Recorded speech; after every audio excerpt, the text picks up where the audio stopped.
Halo, Assalamualaikum Style Lovers. Aku Deila, owner dari KNK ID. Assalamualaikum, halo Style Lovers. Aku Cut Arifa Putriana sebagai fashion designer dari tim Doa by Dewi Sandra.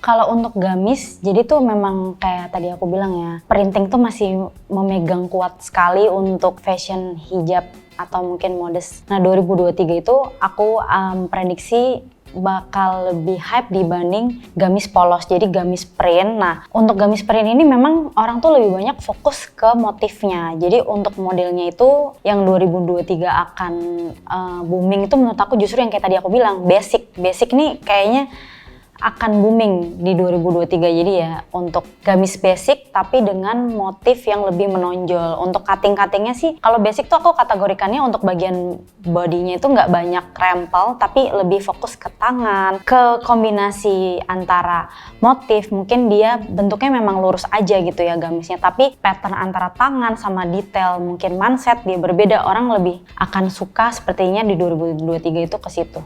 Tren gamis atau dress pasti akan tetap diminati, mungkin hanya saja eksplorasinya akan lebih banyak. Bisa mix material, bisa mix teknik, bisa juga mix dengan motif. Mungkin teknik yang dapat dieksplor lagi di masa yang akan datang salah satunya teknik bordir ataupun handmade dengan penggunaan beading atau payet-payet yang terkesan lebih eksklusif. Tidak menutup kemungkinan untuk busana gamis juga dapat di mix material, jadi materialnya nggak mesti harus katun terus, nggak mesti harus bahan crepe terus, jadi bisa juga di mix dengan mungkin ada bahan polos, ada bahan yang kotak-kotak, jadi tergantung dengan identity dari penggunanya sendiri gitu.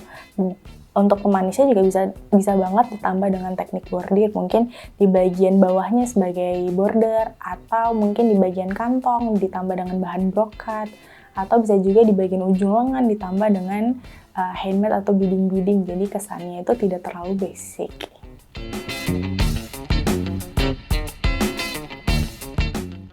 Nah kalau untuk tren tunik, ini aku udah juga memprediksi. Jadi sekarang tuh ada bahasa lain dari tunik, yaitu bilangnya midi. Jadi sekarang tuh jarang sebenarnya kalau di online shop tuh jarang bilang jual tunik, tapi bilangnya adalah midi dress gitu ya. Nah kalau untuk tunik itu sebenarnya yang bakalan tren itu di tahun 2023 tuh ada dua menurut aku. Long tunik yang bentuknya kemeja, tapi dia tunik.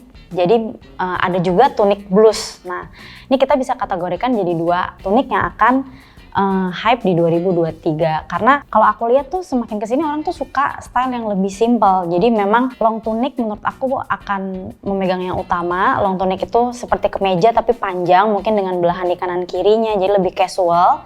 Karena sekarang juga orang udah banyak full kerja di kantor ya, jadi long tunic menurut aku akan memegang nomor satu. Yang keduanya itu blus tunic yang mungkin juga lebih simple. Kalau mungkin tahun sebelumnya banyak yang ruffle di tangan atau mungkin cuttingan rempel-rempel di bawahnya. Kalau menurut aku dengan perubahan kegiatan di 2022 akhir ini yang akan terbawa ke 2023, orang itu akan banyak beraktivitas di luar dengan udah sekolah normal, kantor, kuliah normal, itu akan membawa kita ke style yang lebih daily dan basic. Jadi aku estimasikan 2023 itu untuk tunik juga lebih yang cutting-cuttingannya mungkin di tangan seperti dengan karet, bukan dengan ruffle-ruffle di bagian badan gitu sih.